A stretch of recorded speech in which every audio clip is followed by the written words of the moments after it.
What's up, everybody? So this is a follow-up video, as you could tell by the title, to the Traxxas vs. Hobbico video I posted. I did post that video before there was a whole lot of information out.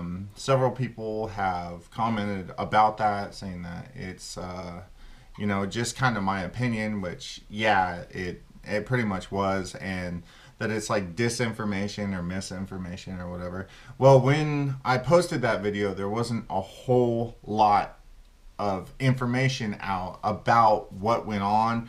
All that was known is that Traxxas won a lawsuit and Hobbico was maybe going to file for bankruptcy, which they have done now, and a bunch of stuff has come to light, and that's why I'm doing this follow-up video to kind of show everybody that not only do I know what I'm talking about, but this isn't just some kind of biased view.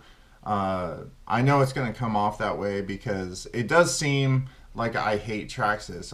I don't have a whole lot of good to say about them, but that's not just because like I don't like Traxxas. I've had horrible experience with 99% of all the Traxxas products I have purchased over the years of this channel.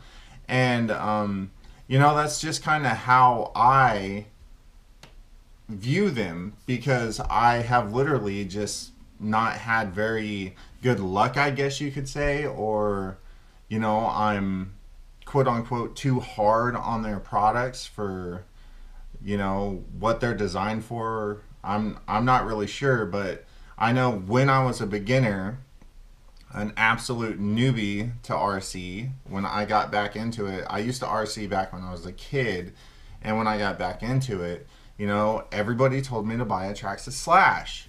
So I did. Everybody said, "Oh, you're new to the hobby, get a Traxxas Slash, you'll love it." Well, I did. I did love it right out of the box, even with the nickel metal pack. And I drove it the first couple times and everything went good, and I was really surprised at like how durable it was. I'd drive it around and it'd flop over and land on its wheels, and I'm like, wow, this is so cool. And then once I started like, understanding what the hobby's all about and how much more advanced it is nowadays than it was back when I was a kid, the more I started to see the flaws in the Slash. Now, I did get the Slash 4x4, which everybody, most people say that it's like ECX. The two-wheel drive lineup is much better than the four-wheel drive lineup for some reason. I'm not sure why that would be. It's pretty much the same parts. But I mean, that's what everybody says, and maybe that's correct. Maybe if I would have got a Slash two-wheel drive, I would have been much more happy. But I didn't. I got the four-wheel drive version, and after the first like 2 or 3 times I took it out, I literally couldn't even make it through a pack. Like, I couldn't even make it through a pack without something breaking. And I dumped loads and loads and loads and loads of money into that thing. And I got so frustrated with it, I basically gave it away. I mean, I sold it for super cheap. And I mean, I had MIP drive shafts, I had the Robinson Racing slipper clutch, I decked that thing out. RPM, everything, front rear bumper, A-arms, everything. And it would still break every time I took it out. Something would break on it. So yeah, I got so frustrated, I basically gave it away. And my second RC I ever got was the Arma Creighton V1, right when it first came out. And that was an entirely different experience. I mean, I was driving that thing on 6S, not even knowing how to drive, landing upside down, landing on full throttle on 6S and everything, and that truck just held up. It was, it just sold me on the whole RC hobby thing. And seeing the difference between that, because I actually paid more for the Slash.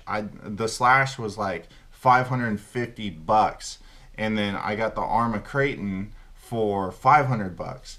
So I was like, wow, this is like just crazy. Why would they sell me this item, you know, tell me this is perfect and everything, when this one is so much better?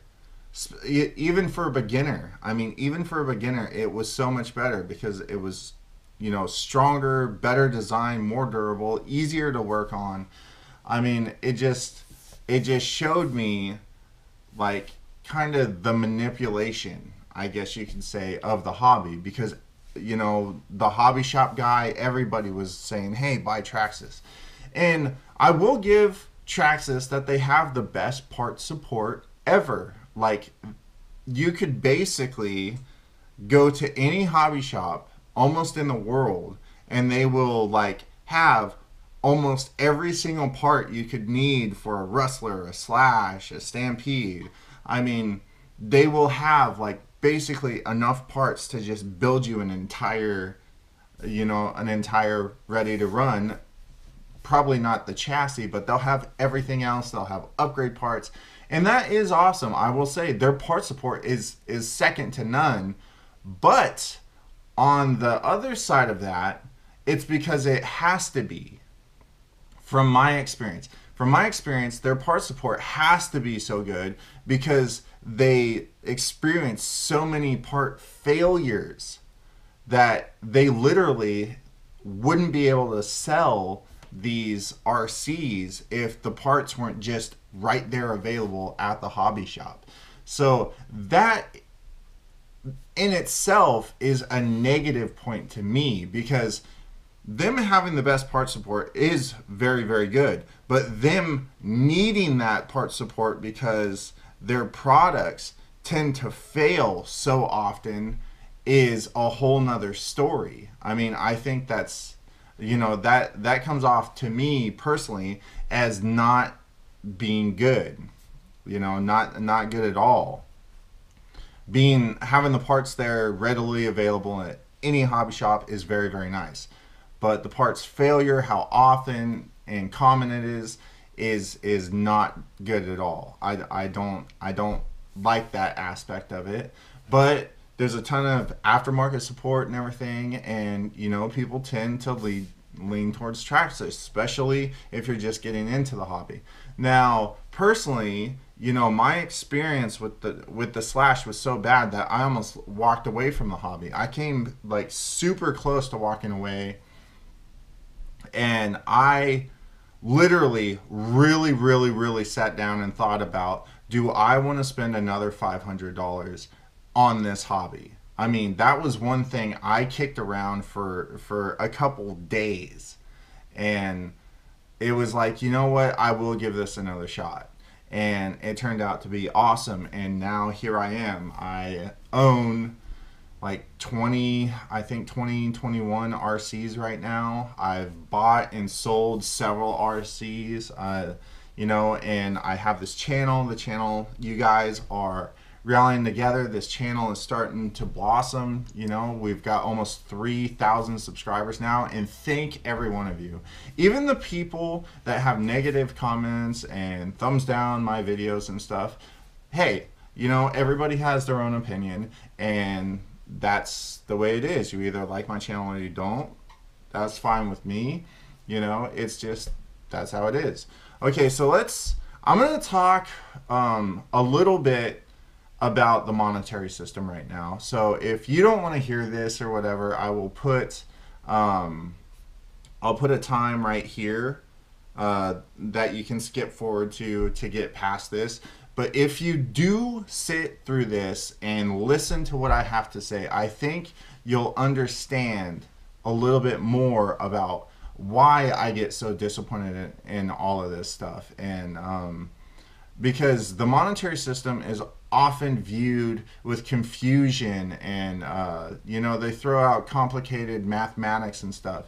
It's all a smokescreen to get people not to actually look at it, you know, because if people realize how the monetary systems of the world work, people would get pretty upset, and I get upset about it because I understand how it works. And I'll try and give you guys the short compact version. And I'm going to put a link down in the description to a video on YouTube. I think it's about 15 minutes long, that describes exactly how the monetary systems of the world work much better than I can. So that link will be in the description. It's called The Story of Your Slavery. So if you're still here, here we go.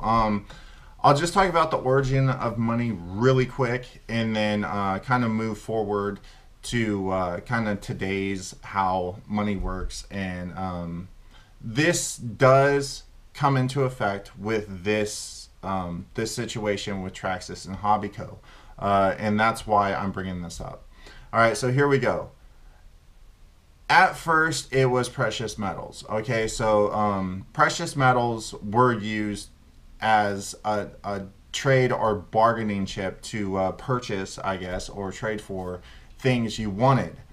Well, people got tired of lugging gold around and silver around or whatnot. So these goldsmiths started giving people receipts saying how much gold they had. And people would take their gold to a goldsmith or a gold smelter, whatever you want to call them, and put it in the goldsmith's vault.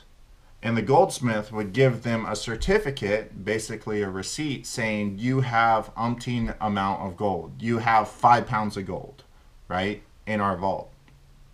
So people would use the receipts to do transactions.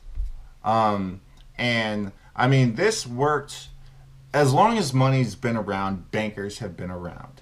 And this was the first form of banking, goldsmiths, right? And this is also the origin of paper money. So the receipts were used as a money, like transfer, right? So not very long after goldsmiths started doing this, they got wise to the fact that almost nobody ever came and got their gold. They would just use the receipts because it was more convenient.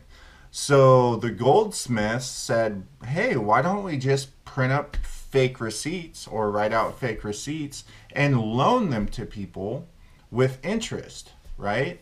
So people would go to goldsmiths, get these receipts in a loan, and have to pay that plus interest, right? Which is a lot like it works today. Back then, it wasn't called interest, but we'll go over that in 1 second. So not very long after this, goldsmiths started becoming the richest people in town. And people started saying, well, how are they getting so rich? You know, they're just a goldsmith. Well, it was discovered of what they were doing and the fraudulent nature of it. So they actually passed a law. They passed a law against what's called usury, which is basically interest. The term we use as interest today was called usury back then. But that's how paper money and loans and everything got started. Was goldsmiths decided to loan out, or perceivably loan out, other people's money to people, and then the people would pay back that money, plus they would pay a certain amount of a fee, which is basically interest or usury, and then that would go directly into the goldsmith's pocket. So he was using other people's money to create revenue for himself. And basically that is how banking works today, except it's on a lot larger scale. And they don't even do it nearly as as forward as those guys did. So today we have central banks. There's like 200 sovereign nations in the world, and I think we're down to 5, maybe 4 now that have their own independent money supply that's not created in a central bank. So talking about a central bank and fractional and reserve banking system. So a central bank is a privately owned company. I will use the United States as an example for this, but this is vastly throughout the world. It's just they have different names for the bank. Like in England, it's the Bank of England. In the United States, it's the Federal Reserve, and then so on. You know, throughout the countries of the world, this is how it works for, say, for 5 or 4 countries have their own money supplies. Okay, so a central bank is a privately owned corporation that has shareholders, much like normal corporations around the world. The only difference is their business is to loan an entire country its money supply or its currency, but it loans it to them at interest. So say the United States government calls up the Federal Reserve, which is a private company. It has no ties to our government at all, except for the fact that they make our government money. It's not federal, it's a privately owned corporation. The reason it's called Federal Reserve was to trick people in 1913 when it was put into law that that would be the central bank. The United States, in our over 200 years, you know, less than 300 years of existence, we've had 3 central banks. The first American bank, which was abolished. The second American bank, which was abolished by Andrew Jackson in the 1800s, and that was the last time that the United States was actually debt-free. And then they implemented the Federal Reserve in 1913, and it is still open to this day. So this private company creates and manages, I guess you could say, the entire currency for a country. But they don't create it and give it to us, they loan it to us. So the Department of Treasury calls up the Federal Reserve and says, hey, we need $20 billion. So the Treasury prints up a bunch of what are called government bonds. So they're bonds, they're basically IOUs. And they send them to the Federal Reserve in the sum of $20 billion.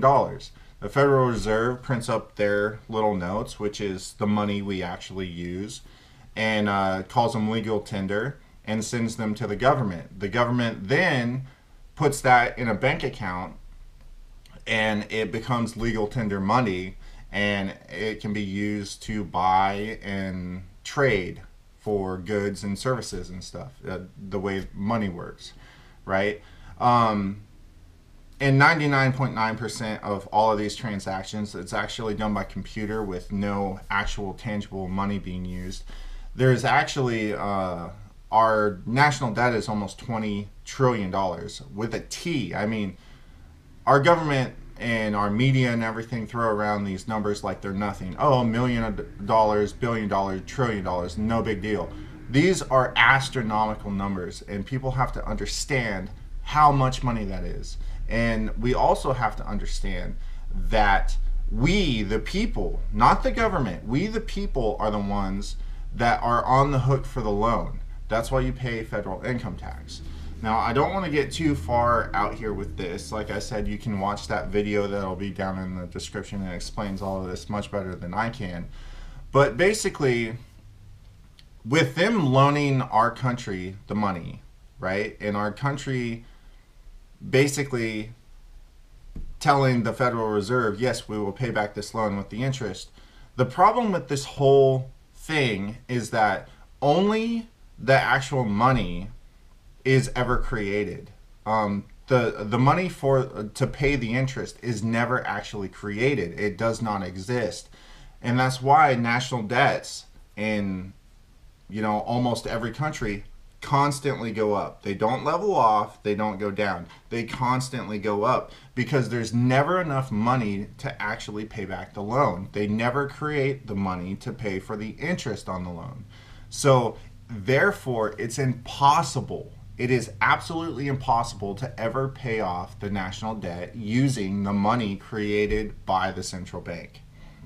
Now, this is where bankruptcies come into, and this was the whole point of all of explaining all of this.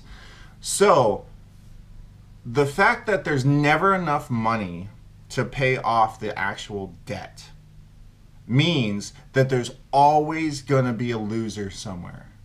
There's only a certain amount of money to go around.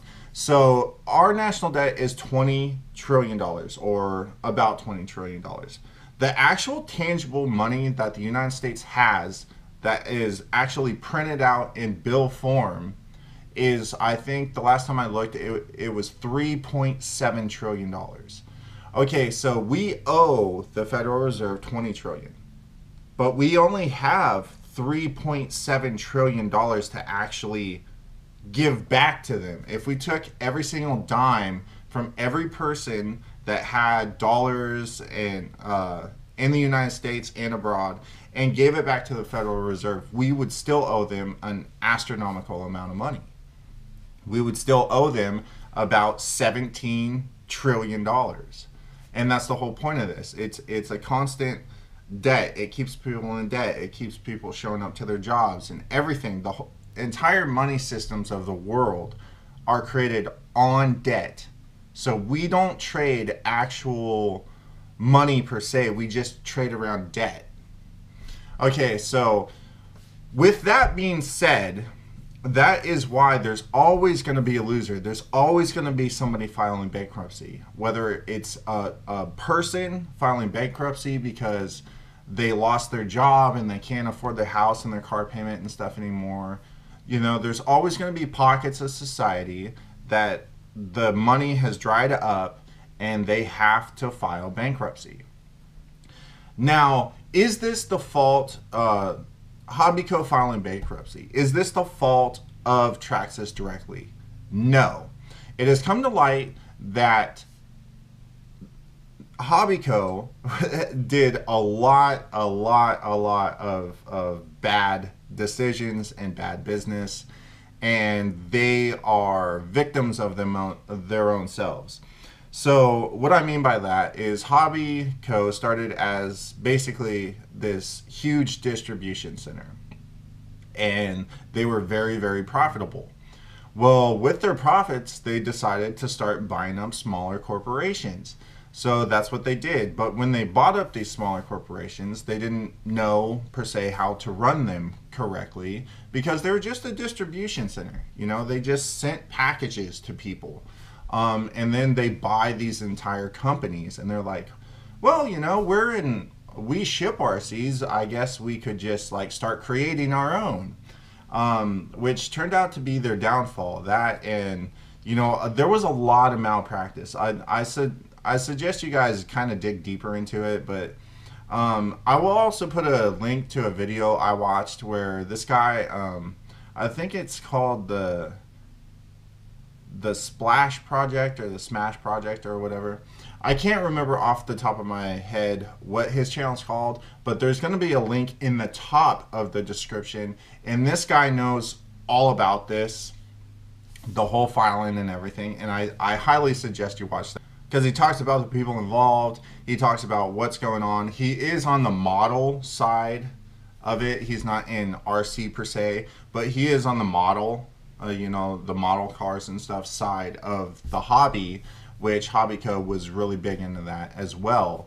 So he knows all the players. He talks about this thoroughly. I mean, he gets deep into like what happened and everything. So I highly suggest you watch that. And please, if you're going there from this video, be nice to the guy because he did his research. He knows his stuff. Just listen to him, be kind, and you know, just if you feel like commenting, please, for the sake of his channel and my channel, be nice to the guy because he did his research and he knows what he's talking about. Now, I did touch on fractional reserve banking, right? So fractional reserve banking works like this. So in a bank, they have a certain amount of money they have to have, which is 10% of what they have out. So say they have $10 million in their vault. They are legally allowed to loan out $100 million because all you need for the reserve requirement in the fractional reserve banking system is the 10%. So since they have the 10%, they can loan out 10 times that amount. Okay, so it hasn't been a specific number yet, I don't think, but it said that Hobbico had anywhere from 10 million to $50 million worth of assets, but they were anywhere from 100 million to 500 million, $500 million in debt. And people might think, how does this happen? Well, that's how it happens. Fractional reserve. So, because they had that 10% asset, either 10 million or 50 million, they were able to leverage their company to 10 times that amount through fractional reserve banking. And that's why they're filing bankruptcy. I mean, Traxxas lawsuit might have been the final nail in the coffin, but I do have to retract the fact that they solely were the ones responsible for Hobbico going out of business, because Hobbico's managers are the ones that are responsible for all this. And the big bummer about how society works today is those people will be paid off. The managers, the ones that did all this to this company, they will be paid off while the employees get laid off. And it's really tragic when it comes to that. It's like the financial crash here in the United States in 2008. All the bankers that created that whole mess, they got huge bonuses, they got huge paychecks. And, you know, the common person got a foreclosure notice, you know, and a sorry, you know, better luck next time type deal. Which brings me to one thing that I have seen throughout the comments in my last video. So people say this is good business, right? So Traxxas saw Hobbico struggling, which was their own fault, 100% their own fault. So they sued them, right? They smelled the blood in the water and they sued them. And they ended up winning the case, and then right after they won the case, Hobbico filed bankruptcy. And I've been told several times over and over again that it's just good business. It's just good business. You know, this is how business works. It's just good business. I ask you, if this is good business, how is business good? Seriously, you have to think about it in these terms only. It might be good for Traxxas, but is it good for us, the consumers? Is it good for us, the hobbyists, the people passionate about this? How much passion do you think the CEO of Hobbico has for the hobby? Does he even have any RC cars? Does he even use the products that his company creates? I don't know if he does or not. I don't know if he has passion for it or not, but I do know that he allowed that company to falter, and they knew it was happening, and they took no steps to stop it. None. Not one step. It makes me sad. We live in a sad time where you know, we lose regardless. You know, us the hobbyists, we lose. If nobody, they have till like April, I think, April or May, to for somebody to come bail them out, to buy up their debt and save their company, or they'll be sectioned off and auctioned off to the highest bidder, which is really sad. I mean, I hate seeing this. I hate it. You know, I don't like seeing this happen because we lose. Either way, we lose. You know, if somebody does end up picking up Arma or Axial or, you know, any of the other companies, Durtrax, I think they own Tactic too, the rights to sell HPI products. You know, if people don't end up picking up these companies and stuff, they will literally cease to exist. You know, somebody might buy the patents for the Arma lineup and sell them under different names for an inflated price. I don't know. I don't know what's going to happen. All I know is that we lose. We lose in these situations, us the hobbyists. So yeah, I do have to kind of apologize to Traxxas. This is not Traxxas's fault per se, But I mean, it's still, you know, I still see it as a low move. I see it as like, it's kind of like seeing a bum on the sidewalk and he's got his cup of change out and he's asking for help, and you run by and steal his cup of change. You know, that's kind of a harsh terminology for it, I guess. But I just I don't like how the business works, how cutthroat it is, and how, you know, everything's a pyramid and everything seems to funnel to one or two corporations that run everything. That's how the world is vastly set up. Like, there might be 100 and something magazines out there, you know, different magazines, but they're all owned by the same company. Through, you know, if you go up high enough in the pyramid through all the magazine companies, there's like one or two at the top. And that's pretty much for everything, you know. General Motors, Time Warner, you know, Viacom, all this stuff. They own so many companies, just so many companies. It's ridiculous. All right, guys, that's basically, you know, my thoughts on this whole thing, and I really do think this sucks. I do think this sucks. But thank you guys, everybody that made it through this video. Like I said, please check out those two videos in the description if you want to learn a little bit more than I actually told you. I don't want this to be like a 40-minute video, and we're over 30 minutes right now. But I thought this was important. Set this record straight, and, you know, take a little bit of the I guess the attack on Traxxas that I did in my previous video off. You know, it wasn't totally Traxxas's fault. It was actually barely Traxxas's fault. And like I said in my last video, if this was the case, which is the case now, but it wasn't known then, but if that was the case, you know, it was due to poor management. I said it in my last video. They should have been fired immediately. They should have gotten rid of those people immediately. As soon as the company started losing money, they should have got rid of those people and brought in people to make the company profitable again. Now, I don't like how companies are all about profit. Like, that's all they care about. They don't care about anything else. If they say they do, they don't. They don't care about anything else. All they care about is profit.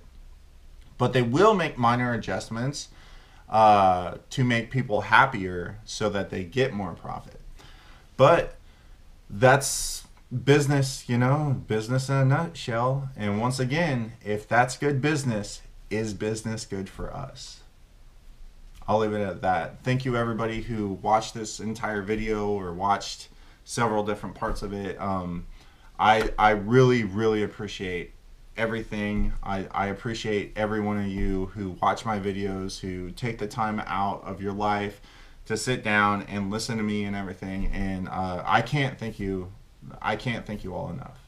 And I absolutely love this hobby, and that's why I do these videos. I'm so passionate about this that you know, I want my kids to do it. I want my wife to do it. I want us to do it as a family.